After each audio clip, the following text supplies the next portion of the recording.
Eu nunca gostei muito de lugares isolados, mas foi ideia da minha esposa passar uns dias em uma cabana no meio da floresta. Era uma daquelas experiências de voltar ao básico, sem sinal de celular, sem internet, só nós dois. Um momento romântico para reacender a chama do casamento. A cabana escolhida era aconchegante e tinha uma vista deslumbrante para um lago. Só se ouvia barulho do vento batendo nas árvores e pássaros. Mas apesar disso, o silêncio era absoluto, que mais parecia o tipo de coisa que se conta em histórias de terror do que uma fuga romântica. Foi simplesmente incrível nas primeiras noites, mas em uma noite específica tudo mudou. Chovia forte, daquelas chuvas que tamborilam no telhado, como se alguém caminhasse em cima da casa. A madeira estalava a cada rajada de vento, e o cheiro de terra molhada invadia pelas frestas da janela. A luz caiu por volta das 22 horas. Acendemos uma lamparina que havia na cabana. Um brilho fraco lançava sombras tortas nas paredes. Minha esposa adormeceu cedo. Eu fiquei acordado, lendo, mas não conseguia relaxar. Tinha algo incômodo no ar. Talvez fosse o som dos galhos, ou o modo como a chuva não parava de intensificar. Ou talvez fosse aquele sentimento estranho que às vezes surge do nada, aquela pressão invisível que aperta o estômago e sussurra no fundo da mente que tem algo errado. Levantei para beber água, foi quando notei pegadas, mas não do lado de fora, onde a lama podia enganar, do lado de dentro da cabana. Vinham da porta da frente e saíam na porta da cozinha, molhadas, recentes. O chão era de madeira escura, mas as marcas estavam ali, barro fresco e respingos d'água. O mais perturbador era que ambas as portas estavam entreabertas, mas eu tinha certeza que havia trancado. Engoli seco. Um arrepio gelado subiu pelas costas. Tranquei novamente as portas.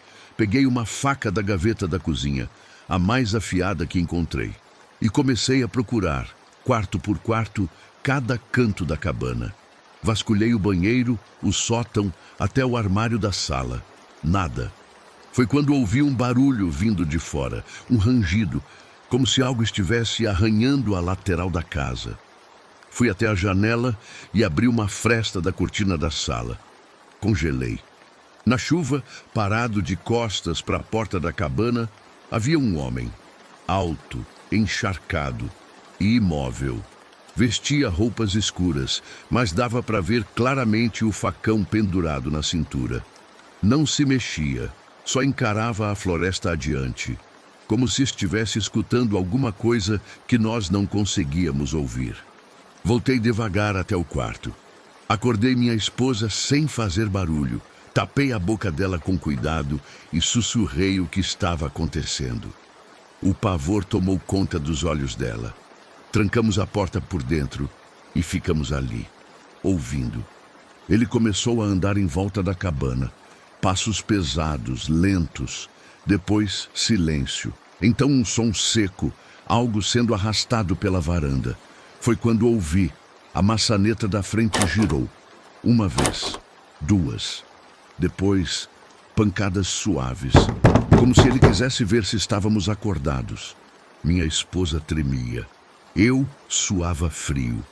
Foi então que finalmente consegui um pontinho de sinal fraco no celular, que só funcionava em um ponto exato perto da janela.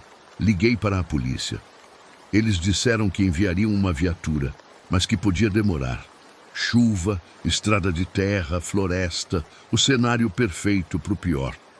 Ficamos ali por quase uma hora. O som do intruso indo e voltando, arranhando madeira, testando janelas.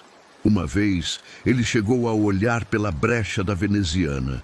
Eu o vi de perto. O rosto era ossudo e os olhos vazios. Um sorriso lento se formava, como se soubesse que estávamos ali dentro, apavorados. E uma dúvida me dominava, a imagem daquelas pegadas pela casa, as portas entreabertas. Será que eu realmente havia deixado as portas destrancadas? Ou será que ele tinha a chave e tudo isso era apenas um jogo doentio dele e era só uma questão de tempo para entrar? Mas então, finalmente ouvi sirenes. Quando as luzes da viatura cortaram pela trilha na floresta, vi o homem correndo. Desapareceu mata adentro, mas não foi longe. Os policiais o pegaram enroscado numa cerca de arame, ensanguentado e gritando coisas desconexas. Não parecia bêbado, parecia fora do mundo. Um dos policiais o reconheceu. Era um foragido da região, procurado por vários assassinatos, conhecido por invadir casas de campo, observar por horas antes de atacar. Carregava sempre um facão e um alicate. Na manhã seguinte, vimos os rastros dele por toda parte. Pegadas em volta da cabana, marcas de unha na parede e uma coisa que me gelou até o osso, a chave da cabana. Ele poderia ter entrado a hora que quisesse. Desde então, nunca mais fui para a floresta. Nunca mais dormi com janela aberta. Nunca mais duvidei daquele sexto sentido que avisa quando o mal está por perto. Porque naquela noite chuvosa, o mal estava lá fora e ele quase entrou.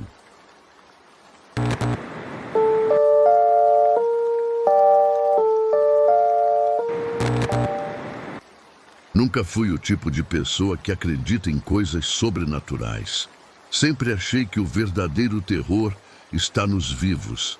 E naquela noite, essa certeza foi cravada em mim como prego em madeira podre.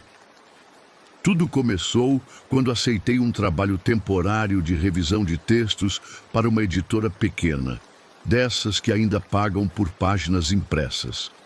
Eles me ofereceram uma estadia numa casa de campo, longe da cidade, com o argumento de que lá seria mais tranquilo para focar no serviço.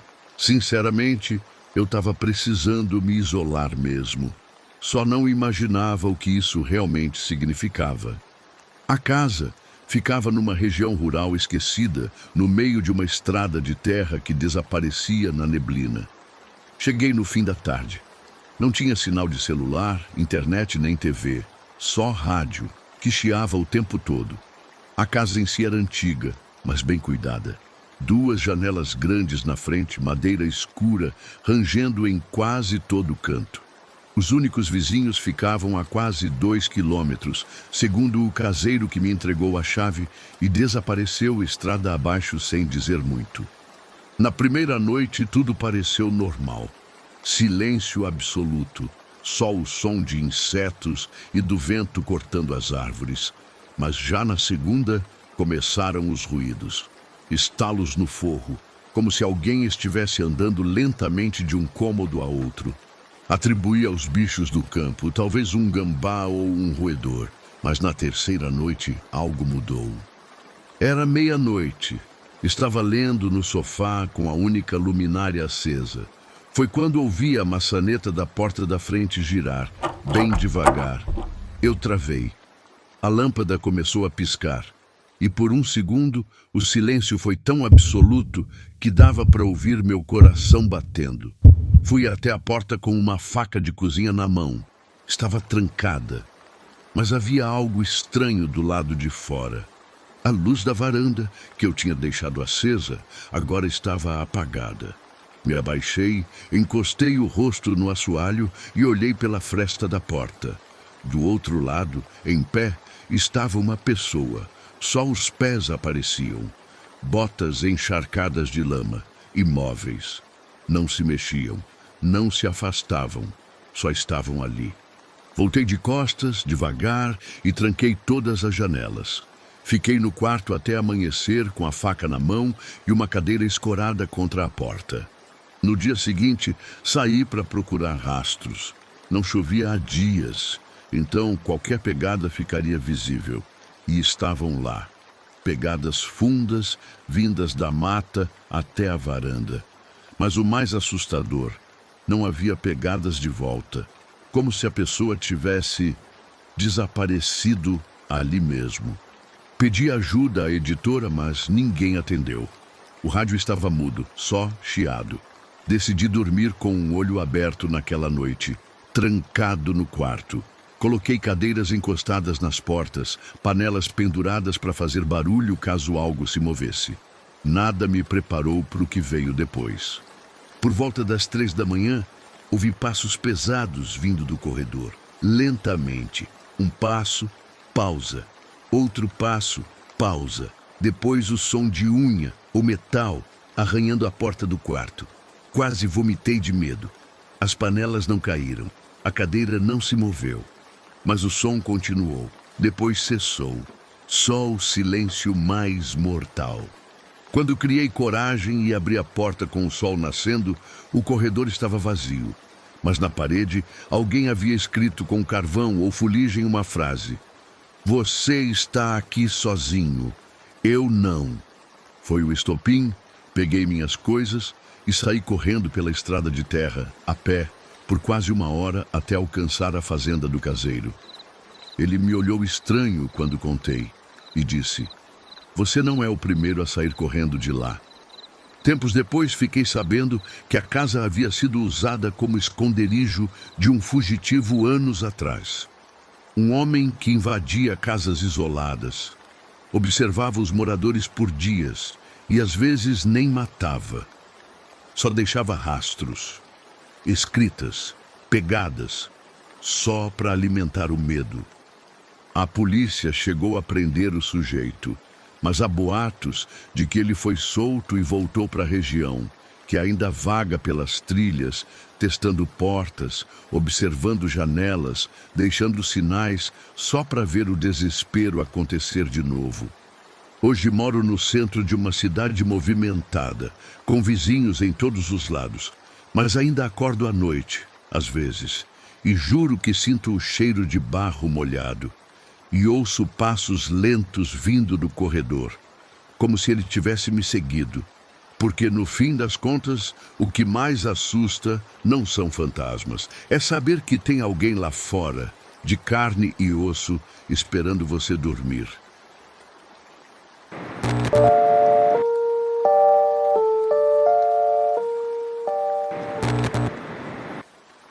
Eu precisava escapar da cidade por uns dias. O trabalho, a rotina, tudo estava me esmagando. Foi um amigo do escritório quem indicou o chalé que fica numa estrada velha, no alto de uma colina. Sem sinal de celular, mas com lareira e vista linda do vale. A promessa era paz, silêncio e solidão. Exatamente o que eu achava que queria. Cheguei numa sexta-feira à tarde. A estrada que levava até lá parecia esquecida pelo tempo, cercada por árvores densas que quase formavam um túnel escuro.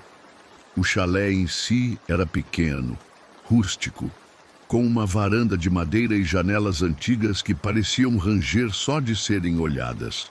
Não havia vizinhos, nenhuma outra casa à vista, só mata. No primeiro dia tudo correu bem. Lavei a cabeça na água gelada do tanque, fiz café na chaleira, sentei na varanda e ouvi os sons da floresta. À noite, a ausência de luz artificial dava à escuridão um peso quase físico. Mas me senti bem. Até dormi cedo. Foi na segunda noite que tudo começou. Acordei por volta das 3 da manhã com um som seco vindo da varanda. Madeira rangendo. Levantei na ponta dos pés e olhei pela fresta da cortina. Não vi nada, mas o som voltou. Passos arrastados, lentos. Como se alguém estivesse andando em volta da casa, testando o piso. O frio que senti não veio do vento. Era algo mais profundo, mais primitivo. Peguei uma lanterna e abri a porta devagar. Nada. Só o vento e as árvores se agitando. Voltei para dentro tentando convencer a mim mesmo de que era um animal. Mas naquela mesma noite, ouvi um leve arranhado na parede do quarto, como unhas passando devagar pela madeira. Fiquei acordado até o sol nascer, imóvel na cama, de olhos abertos.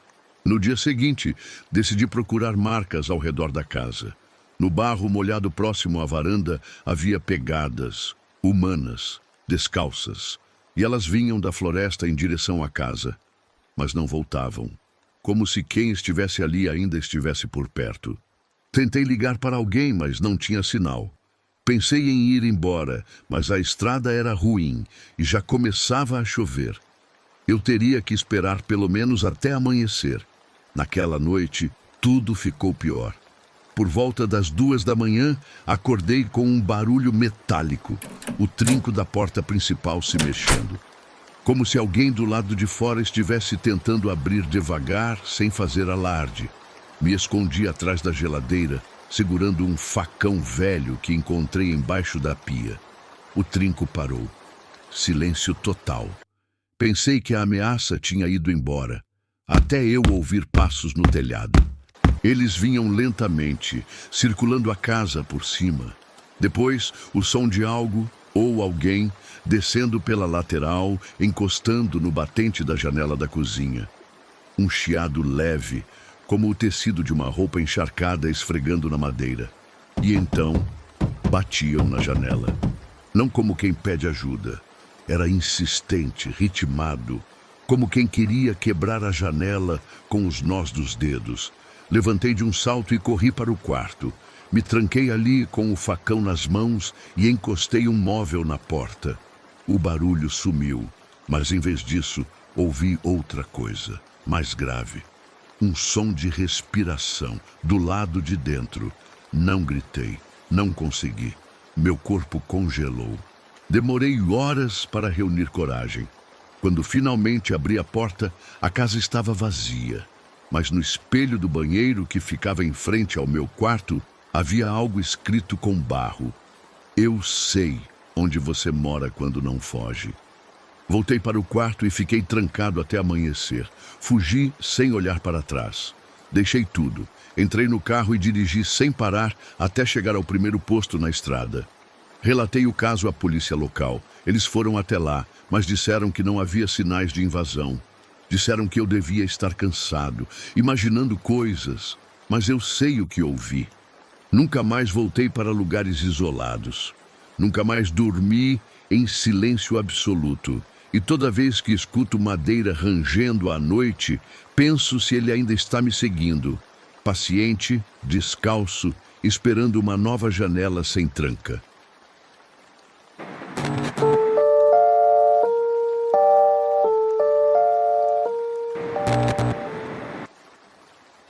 Eu sempre fui uma pessoa tranquila com morar sozinha. Meu apartamento era pequeno, térreo, de um conjunto habitacional afastado do centro, mas nunca me senti em perigo ali. Tinha grade, cadeado, um portão alto na frente.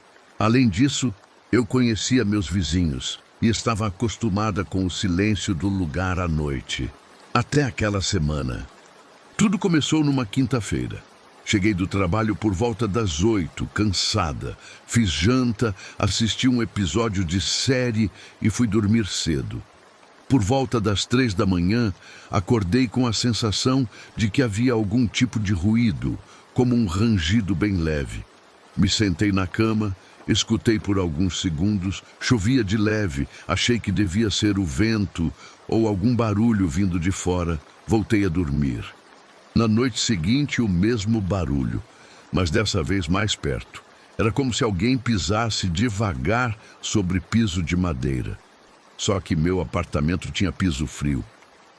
Fiquei paralisada por alguns minutos, esperando ouvir algo mais.